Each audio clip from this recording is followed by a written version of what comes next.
तो Elon Musk news में ज़्यादातर हम देखते हैं कि रहते ही रहते हैं, तो बट अब अगर हम देखते हैं एक्स यानी कि ट्विटर की controversy with the Indian government सामने आई है with respect to a petition जो कि फाइल की गई है इन कर्नाटका हाई कोर्ट, ये स्टेट करते हुए कि इंडियन गवर्नमेंट ने आईटी जो हमारा एक्ट है ऑफ 2000 उसके साथ बेसिकली ढंग से कंप्लाई नहीं किया है। तो ये कंट्रोवर्सी है विद रिस्पेक्ट टू जो थर्ड पार्टी यहाँ पे प्लेटफॉर्म्स प्रोवाइड किए जाते हैं। तो बेसिकली ये थर्ड पार्टी प्लेटफॉर्म में क्या चीज़ है मैं आपको बताती हूँ कि एग्जांपल हम ट्विटर का ही ले लेते हैं, एक्स का ही ले लेते हैं, ठीक है। वो तो एक प्लेटफॉर्म है, ठीक है, जिसके ऊपर बहुत सारे यूजर्स जो हैं अपने व्यूज़ को दर्शाते हैं। तो अब जो व्यूज़ हैं, व्यूअर्स हैं जो पोस्ट करते हैं, वो अब उन्हीं के अपने खुद के व्यूज़ हैं, ठीक है। X is just a platform which is providing you एक ऐसा स्टेज है ना जहाँ पे आप अपने इन्फॉर्मेशन को, अपने थॉट्स को शेयर कर सकते हो, ठीक है। तो एक तरह से एक्स जो है वो आपको प्लेटफॉर्म प्रोवाइड कर रहा है, बट वो एक थर्ड पार्टी बन जाता है इसके अंदर, ठीक है।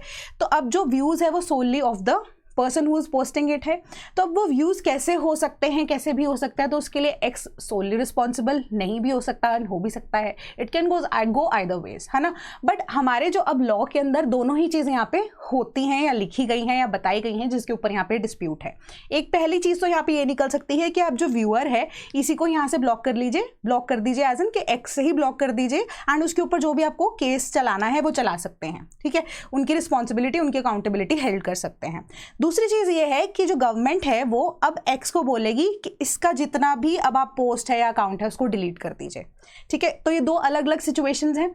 तो अब दोनों सिचुएशंस में एक्स का रोल जो है वो इंपॉर्टेंट हो जाता है, गवर्नमेंट का रोल जो है वो और भी ज़्यादा इंपॉर्टेंट हो जाता है। क्यों? क्योंकि एक तरह से अब यहाँ पे ऑप्शन है गवर्नमेंट के पास कि वो डायरेक्टली जाके यहाँ पर क्या बोल सकती है, उस थर्ड पार्टी को बोल सकती है या वो प्लेटफॉर्म को बोल सकती है कि आप इसे हटा दीजिए। बट ऐसे अगर डायरेक्टली बोलेंगे तो वो ड्रेकोनियन रूल की तरह होगा, है ना। सो आपको क्या करना होता है, गवर्नमेंट को इन राइटिंग कुछ चीज़ें करनी पड़ती हैं, ठीक है। इन राइटिंग उनको देना पड़ता है या रीज़न स्पेसिफाई करना पड़ता है कि क्यों हम ये चाहते हैं कि आप इस बंदे का, इस व्यक्ति का, जिसने भी जो भी पोस्ट किया है या जो उसका अकाउंट है, आप उसे डिलीट कर दीजिए, या ये वाला ट्वीट उन्होंने किया है इसको डिलीट कर दीजिए, या इसको अलाउ नहीं किया जाना चाहिए। तो इसी के अराउंड सारी की सारी सिचुएशन जो है वो घूम रहा है, ठीक है। ये मुद्दा सारा का सारा घूम रहा है, इसी प्रोसेस के बीच में सबके इश्यूज परसिस्ट कर रहे हैं। तो बेसिकली आज हम बात करने वाले हैं about 3 main sections of the IT act of 2000, जिसमें हमारे पास आएगा सबसे पहले सेक्शन 66, फिर आएगा हमारे पास सेक्शन 69, उसके बाद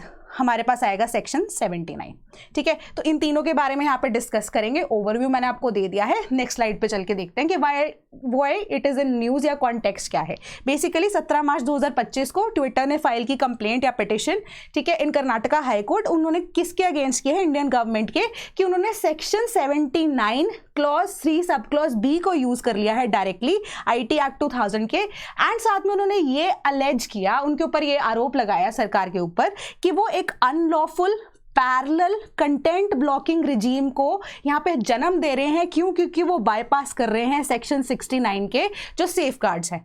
तो अब आपको एक ओवरव्यू दे देती हूँ मैं आपको कि जो सेक्शन 66 है वो तो अब अनकॉन्स्टिट्यूशनल जो है वो डिक्लेयर कर दिया गया है, वो भी देखेंगे कैसे। तो बेसिकली जो हमारा सेक्शन 69 है ना आईटी एक्ट का 2000 का, तो बेसिकली उसमें यही चीज़ है, बताई गई है कि अगर कोई ऐसी थर्ड पार्टी सिचुएशन आ जाती है या कोई भी चीज़ अब सोशल मीडिया के ऊपर भी अगर पोस्ट होती है, अनटिल एंड अनलेस वो हमारे फ्रीडम ऑफ स्पीच जो कि हमारे आर्टिकल 19 के अंदर दिया गया है उसके अगेंस्ट नहीं जाती है, अब तक आप कुछ भी नहीं कर सकते। इन दैट केस ऑल्सो अगर गवर्नमेंट को लगता है कि फिर भी रिक्वायर्ड है ऐसा कुछ करना, तो उनको 2 प्रोसेसेस फॉलो करने पड़ेंगे। पहली चीज़, या तो आप कोर्ट के पास जाइए, कोर्ट से जाके डिसीजन ले लीजिए या पब्लिक ऑर्डर पास करवा दे, कोर्ट के पास जाकर आप ये कंप्लेंट रजिस्टर कर सकते हैं। कोर्ट अगर डिसीजन देगा तो ऑटोमेटिकली उस चीज़ को आप इन रिटर्न कर सकते हो। दूसरी चीज़ यहाँ पे है कि गवर्नमेंट जो है अपने बेसिस पर डिसीजन खुद से भी ले सकती है, बट उसको एक पब्लिक ऑर्डर पास करना पड़ेगा, ठीक है। उसके बाद ही वो चीज़ जो है हम क्या कर सकते हैं, टेक डाउन कर सकते हैं सोशल मीडिया से। क्योंकि मतलब बेसिकली अगर आप कोई चीज़ को स्ट्रक डाउन कराना चाहते हैं तो उसके पीछे आपके पास एक वैलिड पॉइंट होना चाहिए कि या तो वो आर्टिकल 19 के साथ कंप्लाई नहीं कर रहा था, या फिर वो किसी एक पर्टिकुलर रीजन की वजह से जो सरकार चाहती है कि जिससे कुछ भी ऐसे इंडिया को थ्रेट हो सकता है या अंदर से कोई प्रॉब्लम हो सकती है, इंटरनल एग्रेशन का इशू हो सकता है, कुछ भी हो सकता है। अगर वो चीज़ पॉसिबल है तो अब उनको लिखित में करके बताइए ना, तो उसको हटा दिया जाएगा, ठीक है। तो ये 2 चीज़ें सेक्शन हमारा 69 बताता है आईटी एक्ट का 2000 का। अब उसी के साथ जो है वो सेक्शन 79 है। बेसिकली सेक्शन 79 ये बोलता है कि एक तरह से हम सेफ हेवन प्रोवाइड कर रहे हैं, किसे, नॉट हेवन, हेवन प्रोवाइड कर रहे हैं टू द थर्ड पार्टी जो कि अब ऐप बना रहा है, ठीक है, जो कि ऐप बना रहा है। For example in this case जो हमारा एक्स है, कि एक्स को यहाँ पे हम सेफ हेवन प्रोवाइड कर रहे हैं। क्यों? क्योंकि अब उनका तो मतलब कुछ है ही नहीं ना, वो तो अब जो व्यूअर है अपने वो व्यूज दे रहा है, जिसका अकाउंट है वो अपने व्यूज दे रहा है। एक्स की क्या गलती है, एक्स को क्या पता, है ना, ठीक है। But in that case also यहाँ पे सरकार जो है बचाने की, सरकार भी क्या एक तरह से लॉ प्रोटेक्ट कर रहा है दीज थर्ड पार्टी एप्स को भी, कि आप जो है इस चीज़ के लिए लाइबल नहीं होंगे। बट इन केस अगर आपके पास ये गवर्नमेंट की तरफ से इन रिटर्न या कोर्ट की तरफ से कोई ऑर्डर आ जाता है, ठीक है, कोर्ट की तरफ से ऑर्डर आता है या कोई पब्लिक ऑर्डर गवर्नमेंट की तरफ से आता है लिखित के अंदर, तो आप जो हैं उसके बाद भी वो टेक्स्ट को अगर रिमूव नहीं कर रहे हैं फिर आप लाइबल होंगे, ठीक है। आई रिपीट, 66 जो है हमारा आर्टिकल, सॉरी सेक्शन, वो अनकॉन्स्टिट्यूशनल डिक्लेयर कर दिया गया था। सेक्शन 69 जो है वो पावर ले रहा है अब, जो कि 66 को इनिशियली दी जाती थी। तो 69 बेसिकली हमारे पास जो सेक्शन है आईटी एक्ट 2000 का, वो यही बोल रहा है कि आप जो है कोई भी चीज़ अगर ऑनलाइन ऐसी डाली जा रही है, कोई व्यूज़ ऐसे एक्सप्रेस किए जा रहे हैं, be it on any public platform, वो होने चाहिए in compliance with article 19, that is the freedom of speech which is being given to by us by the Constitution of India to the people of India, ठीक है, not only to people of India, foreigners के लिए भी, ठीक है।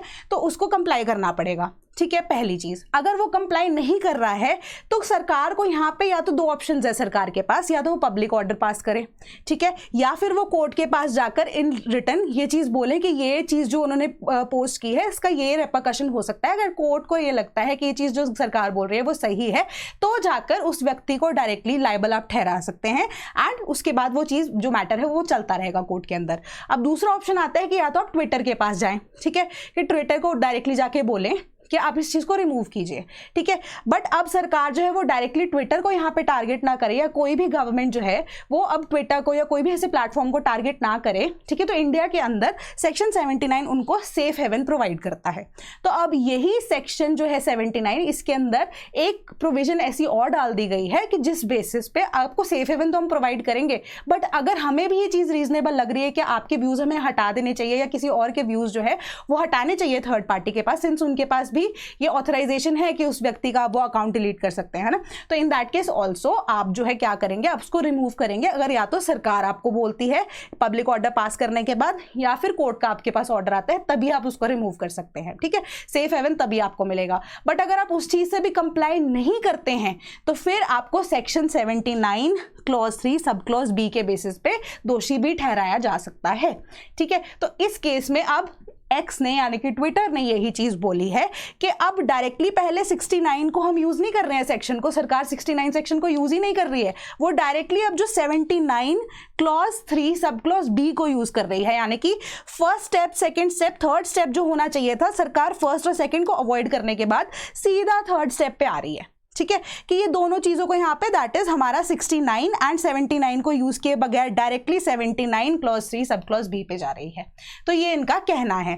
तो इस वजह से अब क्या हो रहा है कि प्रेशर बन रहा है उस पार्टी के ऊपर या उस ऐप के ऊपर बेसिकली कि ब्लॉक कर दिया जाए। तो एक तरह से उन्होंने कहा कि ऐसा है कि ब्लॉकिंग रजीम है, ठीक है, कि एक तरह से कंटेंट को वो चाहते हैं कि ब्लॉक कर दें हम अपनी तरफ से। सरकार ये चाहती है कि हमारी मर्जी से सब कुछ हो, वो रीजन भी कुछ नहीं देना चाहती। So that is what X has alleged to the government of over the government of India.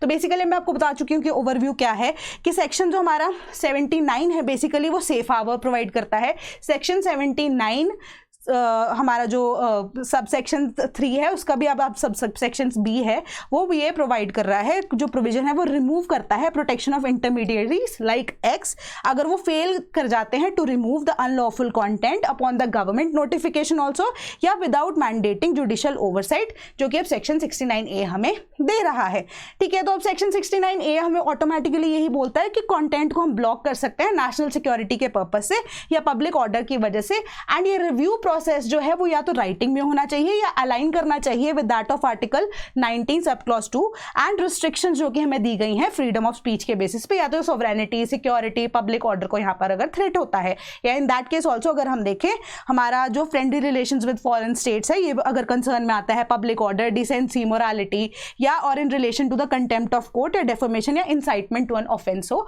In that case only हम उस चीज को टेक डाउन कर सकते हैं, ठीक है। तो अभी सारी की सारी जो कहानी है ये आई कहाँ से, हमारे पास ये श्रेया सिंगल के केस के प्रेसिडेंट के बेसिस पे आई। तो बेसिकली 2015 में महाराष्ट्र के अंदर 2 ये लड़कियां थी, इन्होंने कुछ, क्योंकि अभी नया ना हमारे पास ये ट्रेंड शुरू हुआ था 2015 में, उन्होंने कुछ ऐसा लिख दिया, ठीक है, ऐसे ही प्लेटफॉर्म के ऊपर, तो उनको पुलिस पकड़ के ले जाती है महाराष्ट्र के अंदर ही, ठीक है। तो अभी ये वापस से देखा जाता है, थोड़ी जांच पड़ताल होती है, तो पुलिस उनको वापस छोड़ देती है, ठीक है। तो अब यही 2 लड़कियां जो हैं वो जाकर अब केस करती हैं, वो ये बोलती हैं कि कहाँ पे ये चीज़ लिखी गई है कि जो चीज़ हमने बोली है या जो चीज़ हमने सोशल मीडिया पे पोस्ट की है कि वो किसी भी रूल के अगेंस्ट है। तो उस टाइम पे हमारा सेक्शन 66 जो है वो आईटी एक्ट का प्रेजेंट था, ठीक है। तो आईटी एक्ट का सेक्शन 66 जो है उस टाइम पे कॉन्स्टिट्यूशनली यहाँ पर वेग बोल दिया गया कि कॉन्स्टिट्यूशन के साथ ये आइडिया जो है इसका नहीं चल रहा है। तो सेक्शन 66 में हमारे पास एक वेग रिस्ट्रिक्शंस दी गई थी to the freedom of speech, ठीक है। जो रिस्ट्रिक्शंस थी, जो उसकी लैंग्वेज थी, बहुत ज़्यादा वेग थी। उन्होंने कहा कि सेक्शन 66 को तो हम यूज़ नहीं कर सकते। एंड एक मेजर पॉइंट उठ के आया कि जस्ट बिकॉज कि एक कोई चीज़ अब कोई भी व्यक्ति सोशल मीडिया के ऊपर पोस्ट कर रहा है या थ्रू आप कह सकते हो कंप्यूटर पोस्ट कर रहा है on such kind of an app, अगर उसके बेसिस पे हम किसी को अरेस्ट कर सकते हैं, तो वही सेम चीज़ अगर कोई पब्लिकली बोले, ओरली बोले या न्यूज़पेपर्स में अगर प्रिंट होता है या कोई आपस में डिस्कस करता हुआ बोले, तो उसके ऊपर चेक कौन रखेगा। तो जस्ट बिकॉज अगर वही इंफॉर्मेशन आपको सोशल मीडिया पे मिल रही है via the use of computer, तो वो इक्वालिटी तो नहीं हुई, ठीक है। अब अगर आप क्राइम कर रहे हैं तो चाहे आप क्राइम चाकू मार के करें या गोली मार के कर रहे हैं, दोनों को सजा तो मिलेगी ना। क्राइम तो मर्डर ही रहेगा।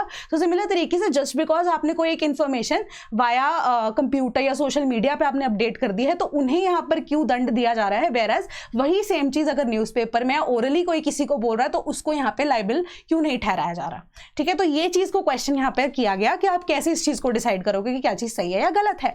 तो अब उसके बेसिस पे हमारा जो सेक्शन 66 है आईटी एक्ट ऑफ 2000 का, वो अनकॉन्स्टिट्यूशनल डिक्लेयर किया गया एंड सारी पावर मिल गई किसको, सेक्शन हमारा 69 को। उसका प्रोसेस तो मैं आपको पहले ही बता चुकी हूँ सारा का सारा क्या है। एंड सेक्शन 79 एंड 79 हमारा 3 सब पार्ट 2 जो है वो क्या हमें प्रोवाइड कर रहा है, वो हमें इसने बता दिया कि सेक्शन जो 79 है हमारा रिक्वायर करता है कोर्ट को टू गिव एन ऑर्डर या गवर्नमेंट को नोटिफिकेशन देनी पड़ती है विच इज टाइड या that is in compliance with article 19 for the content removal if possible. तो यही एक चीज है। इसके अलावा अब जो सेक्शन 66A था या सेक्शन 66 ओवरऑल जो है वो बहुत ज्यादा अपने आप में जो है वो वेग था, क्योंकि उन्होंने कहा कि इंफॉर्मेशन जो भी फॉल्स होगी, पर्पस ऑफ कॉजिंग अनोयंस होगी। अनोयंस को आप कैसे एक्सप्लेन करोगे? अनोय होने को तो अब अगर मैं थोड़ी सी जल्दी गुस्से वाली हूँ तो मैं बहुत जल्दी अनोय हो जाऊंगी ना।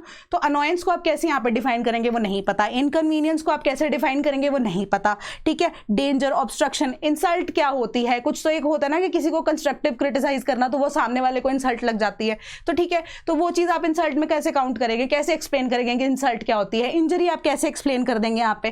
क्रिमिनल इंटिमिडेशन कैसे एक्सप्लेन करो? तो ये बहुत ज़्यादा वेग इनको लगा, कोर्ट को लगा कि ये बहुत ज़्यादा वेग टर्म्स हैं जिसका एक्सप्लेनेशन या मीनिंग देना जो है बहुत मुश्किल है, क्योंकि वो पर्सन टू पर्सन बहुत वेरी करता है, ठीक है। अब हमारी रिश्तेदारी में फॉर एग्जाम्पल हम बोलते हैं कि बुआ जी पे या फूफा जी पे बहुत ज़्यादा ऐसे मीम्स बनते हैं कि फूफा जी तो ऐसे होते हैं जो छोटी छोटी बात पे ऐसे मुंह फुला लेते हैं, है ना। तो उनको तो छोटी छोटी बात पे इंसल्ट लगती है। वेराज जो हमारी मदर्स होती हैं या इवन हमारी दादियाँ होती हैं, बहुत टाइम तक अगर देखें तो वो बहू के टाइम पे भी होती थी, तो उनको तो बहुत सारी चीज़ें ऐसे बोली जाती है जो कि एक्चुअली में इंसल्ट होती है, बट स्टिल वो मैनेज तो कर रही है इन चीज़ों के ऊपर, ठीक है। तो यही सारी चीज़ों को आप कैसे यहाँ पे जस्टिफाई करोगे, तो इसलिए वेग करार दिया गया इसको एंड फाइनली जो है इसे स्ट्रक डाउन कर दिया गया। तो अब गवर्नमेंट के ऊपर एक और यहाँ पर जो है आरोप लगाया गया कि जो हमारी ministry of electronics and information technology है ना, वो डायरेक्टली यहाँ पर थर्ड स्टेप पे जा रही है, फर्स्ट सेकंड को इग्नोर कर रही है। एंड उन्होंने अब क्या किया, डायरेक्टली जितने भी ऐसे थर्ड पार्टी ऐप्स हैं उनको पकड़ के रखा हुआ है कि इन्फॉर्मेशन अब हमारे थ्रू होकर जाएगी, जो हम बोलेंगे वही करेंगे, ठीक है, वही आपको करना पड़ेगा। एंड ना उनके पास कोई यहाँ पर लिखित में चीज़ है, ना कोई लिखित में इनके पास कोई ऑर्डर है, ना उन्होंने कोई ऐसा नोटिफिकेशन पास किया है, ना सरकार जो है वो अब कोर्ट का दरवाज़ा खड़का के ये सारी चीज़ें कर रही है, वो अपनी मर्जी से सब कुछ कर रही है। That is what Twitter has एलिज्ड कि गवर्नमेंट ऑफ इंडिया यहाँ पर कर रही है, ठीक है।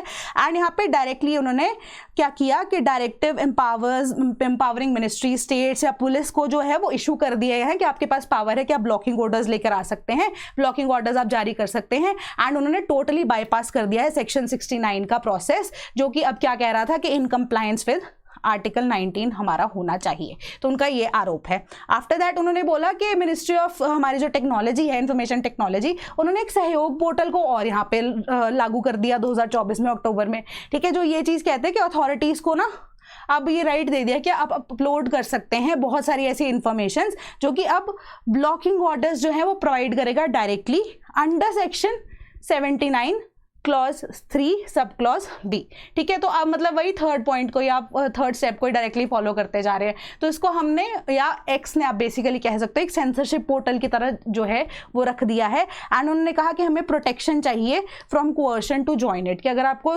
ज़बरदस्ती की जा रही है कि हमें इसे ज्वाइन करना पड़ेगा, कि जो मिनिस्ट्री अलाउ करेगी वही करना पड़ेगा, अदरवाइज तो हमें बोल दिया गया कि आपको यहाँ पे अलाउ नहीं होगा काम करना बेसिकली।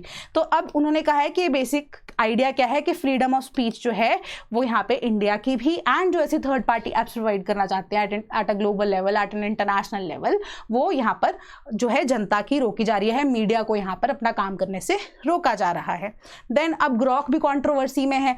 ग्रॉक जो है वो AI चैट बॉक्स है, अभी रिसेंटली ही एक्स ने इसे अनाउंस किया है उसका 3.0 वर्जन, तो अब उसके रिस्पॉन्सेज भी बहुत ज़्यादा जो है न्यूज़ में इस टाइम पे हैं। तो ये कंट्रोवर्सी तो चलती जा रही है। अब ग्रॉक की कंट्रोवर्सी साइमल्टेनियसली इसके साथ चल गई, क्यों? क्योंकि उसके जो रिस्पॉन्सेज हैं वो हिंदी स्लैंग जो है उसको यूज़ कर रहे हैं। अब गवर्नमेंट की स्क्रूटिनी में इसी वजह से ये आ गए हैं। तो बहुत सारे सवाल ऐसे पूछे जा रहे हैं इसके अगेंस्ट कि कौन सी इन्फॉर्मेशन जो है वो कब ग्रॉक लीक कर दे, क्यों? क्योंकि इसके ऊपर कोई यहाँ पर बैरियर सेट नहीं किया गया है, कोई भी ऐसा चेक इसके ऊपर रखने वाला कुछ भी नहीं है, अवेलेबल नहीं है कि कौन सी इंफॉर्मेशन जो हो सकता है सेंसिटिव हो वो भी इसको जो है वो अपने आंसर्स में प्रोड्यूस कर सकता है। तो अब AI जनरेटेड कंटेंट जो है वो अंडर सेक्शन 79 क्या सेफ हेवन प्रोवाइड करेगा या अब हम कहें एक्स की दिक्कतें और ज़्यादा बढ़ाएगा, वो देखना यहाँ पर अभी बाकी है। तो लीगल इम्प्लीकेशन इसका यही है कि एक्स कंटेंट कर रहा है कि मिसयूज हो रहा है एंड वायलेशन हो रही है फ्रीडम ऑफ स्पीच की। एंड श्रेया सिंगल जो केस था वो सेफ गार्ड कर रहा था पोटेंशियली एक चिलिंग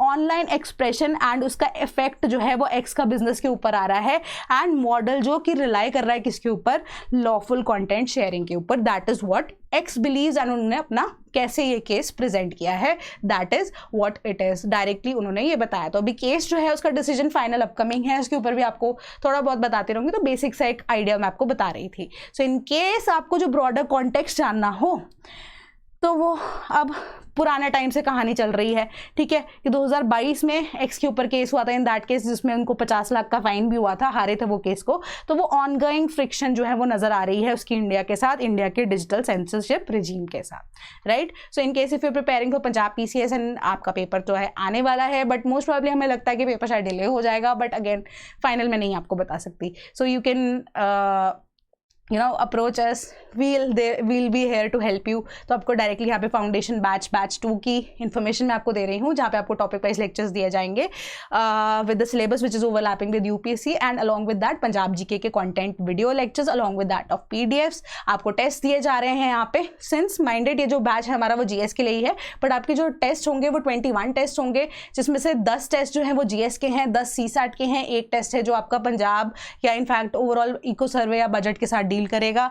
एंड अगेन आपको करंट अफेयर्स भी प्रोवाइड किए जाएंगे नेशनल इंटरनेशनल इंपॉर्टेंस के। आफ्टर दैट पंजाब के करंट अफेयर्स की भी PDF कंपाइलेशन यहाँ पे आपको दी जाएंगी। एंड इन केस अगर आपको कोई भी डाउट होता है तो आपको टेलीग्राम ग्रुप में ऐड कर दिया जाएगा, wherein you can give in your doubts. Basically doubts आप लेकर आ सकते हैं अपने, तो अपने सहयोगियों के साथ भी उसका आंसर ले सकते हैं, या हमसे कोई डिस्कशन चाहते हैं उस डाउट पे तो वो भी आपको मिल जाएगा, all at a price of ₹10,999।